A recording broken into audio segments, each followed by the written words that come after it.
Hello students, welcome to chemistry with Study Bot videos. आज हमारा जो केमिकल इक्विलिब्रियम का टॉपिक है वो है applications of equilibrium constant and chemical equilibrium.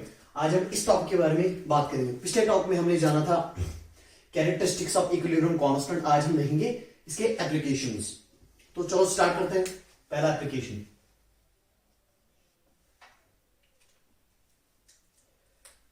If value of Kc is greater than 10 raised power 3, then reaction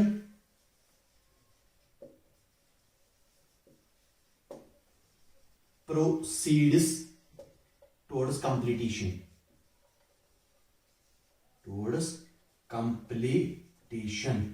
इसका मतलब क्या होगा कि अगर equilibrium constant in terms of concentration का वैल्यू 10 raised power 3 से ग्रेटर आया तो जो रिएक्शन की टेंडेंसी होगी वो टुवर्ड्स कंप्लीटेशन होगी, यानी रिएक्शन की टेंडेंसी होगी प्रोडक्ट बनाने की, ना कि रिएक्टेंट बनाने की। दूसरा एप्लीकेशन इसका, if value of Kc is less than 10 raised power minus 3, then reaction hardly proceeds. इसका मतलब क्या है कि अगर equilibrium constant in terms of concentration का value less than 10 raised power minus 3 आया तो जो रिएक्शन की जो टेंडेंसी होगी वो टुवर्ड्स कंप्लीटेशन बहुत ही कम होगी, यानी उसकी प्रोबेबिलिटी टुवर्ड्स कंप्लीटेशन बहुत ही कम होगी। कब? जब Kc equilibrium constant in terms of concentration का वैल्यू 10 raised power minus 3 से कम आएगा। तीसरा एप्लीकेशन इसका, if value of Kc is in the range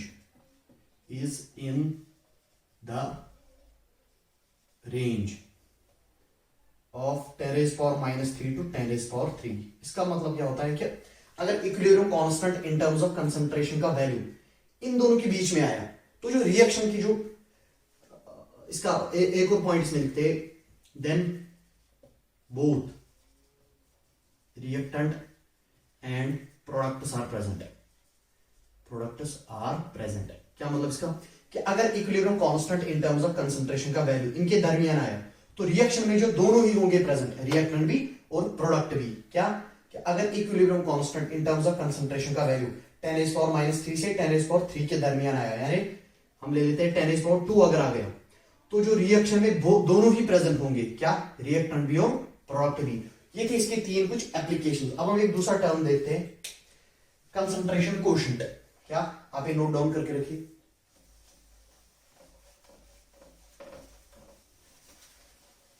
अब दूसरा टर्म है कंसंट्रेशन कोशेंट।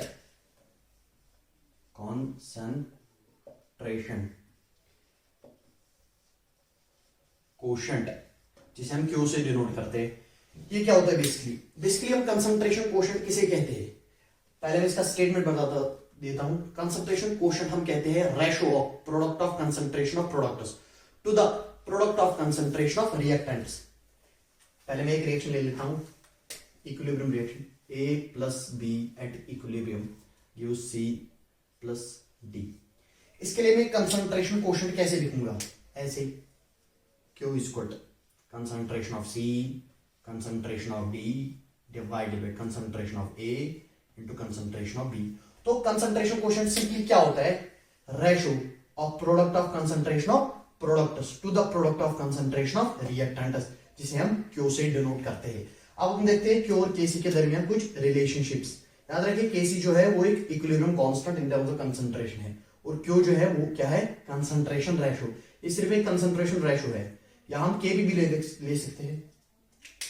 अब देखते हैं इसके दरमियान एक रिलेशनशिप, Kc एंड Q।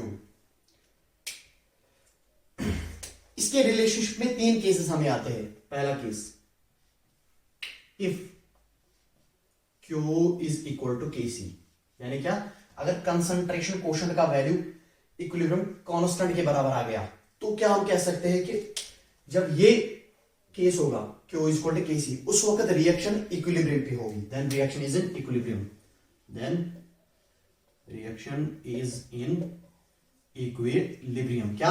अगर कंसंट्रेशन कोशेंट का value equilibrium constant in terms of concentration के बराबर आ गया तो जो रिएक्शन होगी वो इक्विलिब्रियम पे होगी। दूसरा case, if Q is greater than Kc, अगर कंसंट्रेशन कोशेंट का वैल्यू ग्रेटर देन आ गया Kc से तो जो रिएक्शन की टेंडेंसी होगी वो towards, then reaction has tendency towards reactants. या हम ऐसा भी कह सकते हैं कि रिएक्शन की जो टेंडेंसी होगी वो टुवर्ड्स रिवर्स होगी, फॉरवर्ड डायरेक्शन में नहीं। अगर कंसंट्रेशन कोशेंट का वैल्यू ग्रेटर देन आ गया Kc से तो रिएक्शन की जो टेंडेंसी होगी वो टुवर्ड्स रिएक्टेंट होगी, यानी क्या? रिवर्स में जाएगी रिएक्शन। तीसरा केस, वो आप अंदाजा कर सकते हैं क्या हो सकता है, Q is less than Kc। इसमें क्या होगा? टेंडेंसी टुवर्ड्स फॉरवर्ड, या हम कह सकते हैं towards products.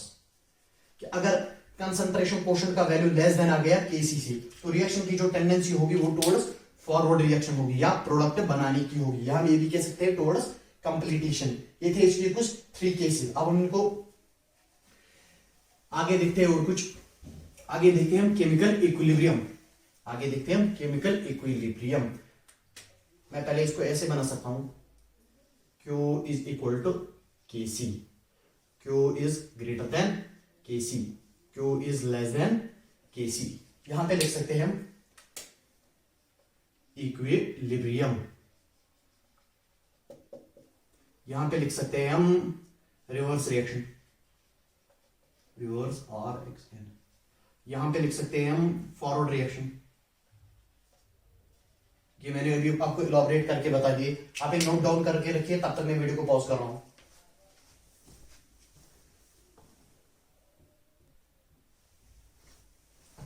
Welcome back students. अब हम देखते हैं chemical equilibrium.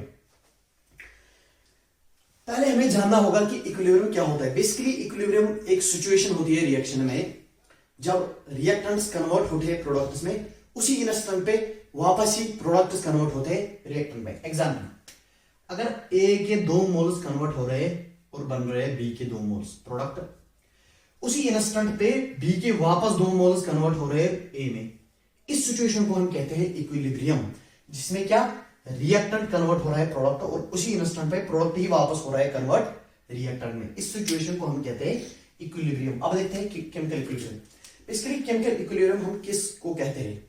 Different chemical species के दरमियान जो इक्विलिब्रियम मेंटेन होता है, चाहे वो केमिकल स्पीशीज सेम फेज में हो या डिफरेंट फेज में हो, उनके दरमियान जो इक्विलिब्रियम मेंटेन होता है उसे हम कहते हैं केमिकल इक्विलिब्रियम।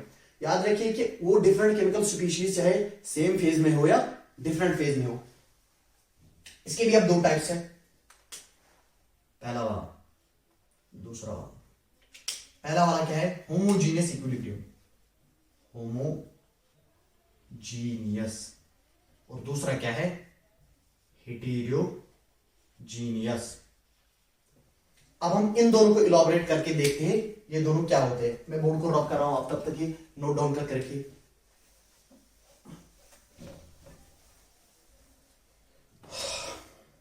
होमोजीनियस अब हम देखते हैं। बेसिकली होमोजीनियस का नाम सुनते ही हमें क्या आता है? Similarity.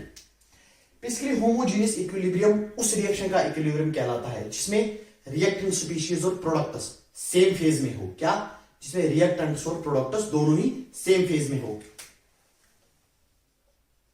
Reactants and products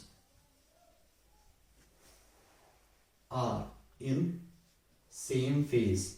example ले लेते हैं, जिसमें एग्जाम्पल एक ले लेता हूं इथेनॉल की प्लस इथेनॉल की से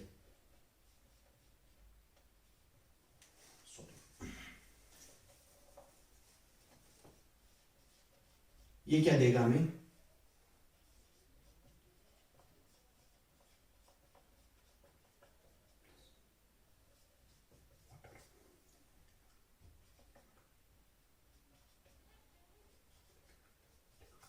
इस रिएक्शन की ओर ध्यान दीजिए।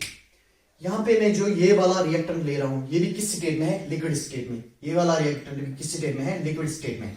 जो प्रोडक्ट बन गया पहला, ये भी किस स्टेट में है? लिक्विड। ये वाला भी प्रोडक्ट जो बन गया वाटर, ये भी किस स्टेट में है? लिक्विड में। इस रिएक्शन में जो इक्विलिब्रियम मेंटेन होगा, उस रिएक्शन के इक्विलिब्रियम को हम कहते हैं होमोजीनियस, क्योंकि इसमें जो रिएक्टेंट्स और प्रोडक्ट्स है वो सेम फेज में है। अब हम दूसरा देखते हैं, हेटेरोजीनियस।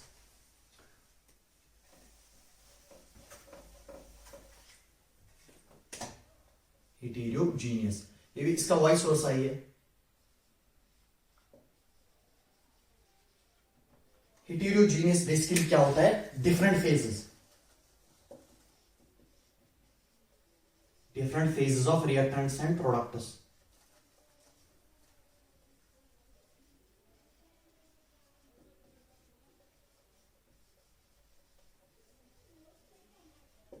यानी उस रिएक्शन का इक्विलिब्रियम जिसमें रिएक्टेंट्स और प्रोडक्ट सेम फेज में ना हो। अगर दो रिएक्टेंट्स हो सकते हैं लेकिन प्रोडक्ट सेम फेज में ना हो, उस रिएक्शन के इक्विलिब्रियम को हम कह सकते हैं हेटेरोजीनियस इक्विलिब्रियम। इसका एक एग्जांपल ले लेते हैं, बेकिंग सोडा की ले लेते हैं। Sodium hydrogen carbonate gives sodium carbonate plus carbon dioxide plus water. इसके दो मोल ले लेते हैं। तो इस रिएक्शन का इक्विलिब्रियम देखिए आप, ये वाला रिएक्टेंट है, ये सॉलिड स्टेट में। सोडियम कार्बोनेट भी क्या है? सॉलिड स्टेट में। ये कार्बन डाइऑक्साइड जो है गैसेस स्टेट में। ये वाटर जो बन गया यहाँ पे, ये भी क्या है? लिक्विड स्टेट में। इस रिएक्शन की ओर ध्यान दीजिए।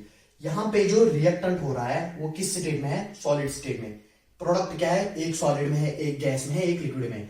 इस रिएक्शन के इक्विलिब्रियम को हम क्या कह सकते हैं? हेटेरोजीनियस इक्विलिब्रियम, क्योंकि इसमें जो रिएक्टेंट्स और प्रोडक्ट्स है वो सेम फेज में नहीं है। तो ये था कुछ केमिकल इक्विलिब्रियम के बारे में। अगले लेक्चर में हम इसके ऊपर कुछ क्वेश्चंस करेंगे। अगर आपको हमारा ये वीडियो पसंद आया, लाइक करें, शेयर करें और सब्सक्राइब करें, और साथ ही साथ बेल आइकन का बटन दबाएं ताकि हमारी हर आने वाली वीडियो का आपको नोटिफिकेशन मिल सके। Thank you.